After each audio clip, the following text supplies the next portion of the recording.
Hi everyone, and welcome to Simulation Station for day 2 of VBS. So far we've been learning about how anyone can be your neighbor and how it's so important that we let our light shine. So today we're in Simulation Station. We're going to talk a little bit about how we can love our neighbors. As Lutherans, we are called to see Christ in everyone we meet. And in Martin Luther's words, to act as little Christs to our neighbors, meeting their needs whenever we can, which means we need to kind of think about maybe how you might have heard of the phrase, what would Jesus do? So we want to think about what Jesus would do when we meet new people who might have needs that are different than ours. Have you ever had one of those experiences where you were pulling out of a grocery store and maybe you saw someone standing there holding a sign that said, homeless, hungry? Or maybe you were in the car driving someplace and you saw someone walking down the street, pushing all of their life's possessions in a shopping cart. So today we're going to encourage you to think about some ways that you could help someone in need. And maybe prepare a bag of supplies that you could share with folks in need.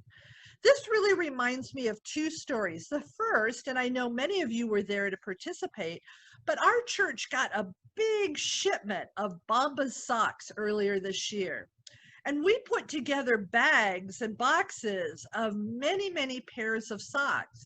And we encouraged you as you were out driving around to, if you saw someone that was homeless on the side of the road, to pass them a pair of socks. Because one of the hardest things for someone living on the streets is that when their feet get wet, when your socks get wet, it's really hard for them to dry out. And people's feet get infected from all of that moisture being on there.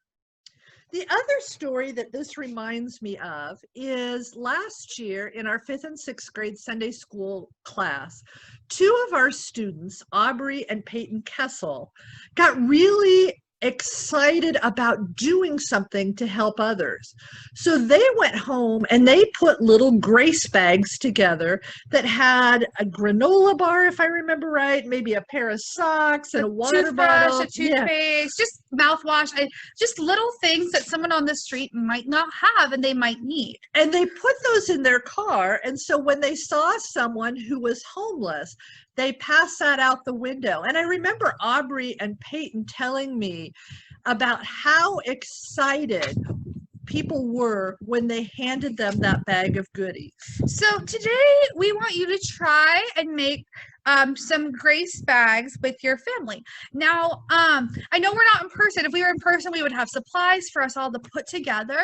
But I want you to think in your family about maybe you could go to a store, right? Buy you even like the dollar store and get some just little things to put in this grace bag. Or maybe in your house, you might already have some things that are new that you might not need. Like I know sometimes my husband and I buy a lot of granola bars from Costco and we never finish the full pack. So think of some supplies that you would want to put in your grace bag. Hey, Jaymie, I saw some water bottles in your garage. Would that be a good thing to put in? Yeah, water bottles, maybe granola bars. You could also think of maybe if you had some new socks. I know I was just at Winco the other day and they had a huge pack of socks for $2. So just kind of think about what are some items that someone would need. The other thing you're going to need is some gallon-sized plastic baggies. Those are the easiest things to put these grace bags in. They're large, they're pretty durable, and they can protect. But if you maybe even have some plastic grocery store sacks. I was going to say, yeah, because when I went to Winco yesterday, I bought some groceries and brought them home in a plastic bag. So I could just put my supplies in there, couldn't I? Yeah, you could. Hand that out. This doesn't need to be a project where you go out and spend a ton of money. It's just something you can do with some things you maybe have around your home and just grabbing a couple extra items to throw in. Now, I think the most important part comes next. Somewhere in your house, I bet you have some paper, maybe left over from school this year with some pencils or markers. And we want to encourage you in each of your grace bags, and whether you make one grace bag or 3 or 5, whatever you decide your family can do.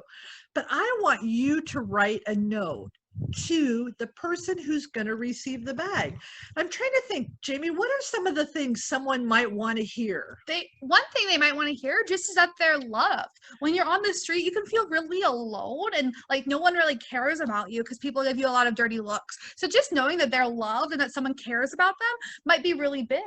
What if you told them that God loved them? Maybe they don't feel God's love right now for whatever reason. Maybe reminding them of that. And what about if you wanted to draw a picture? What are some of the things, maybe a sunshine or flowers? Or a rainbow or just some things that might make someone feel happy. And you would put that little note into your bag and either zip it shut if you use the Ziploc bag or tie it shut if you're using a grocery store bag and put that all together. Yeah.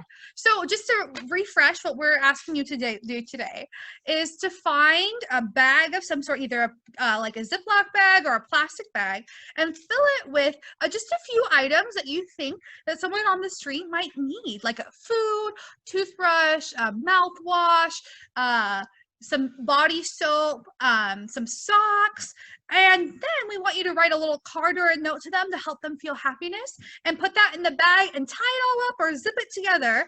And then we're going to encourage you to put these bags in your car so that while your family's driving, if you see someone on the streets, you can hand them this bag and they can know that they are loved and that they are your neighbor. And one of the things that we want to encourage you to do when you hand the bag to them is to look that person in the eye and say, here's something because I care about you. Now, kids, don't do this alone. This is something you would do when you're out with your mom or dad or grandma and grandpa or aunt, uncle, to pass that bag out. But we're also eager to hear. So when we're all back at church together, I want you to come find Jaymie and me and tell us about what you did with your grace bag, or send us an email. Or maybe take some pictures and you can share it on the MLC Facebook page and just show us these different grace bags you're putting together. This can be a great way to be unlike the priest in our story today who goes down the other side of the road, but to really see someone with a need and meet that need head on.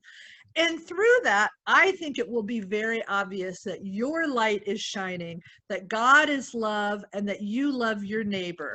So thanks for joining us for the activity today. And I hope to see your grace bags and see all the fun work you're doing. Bye. Bye.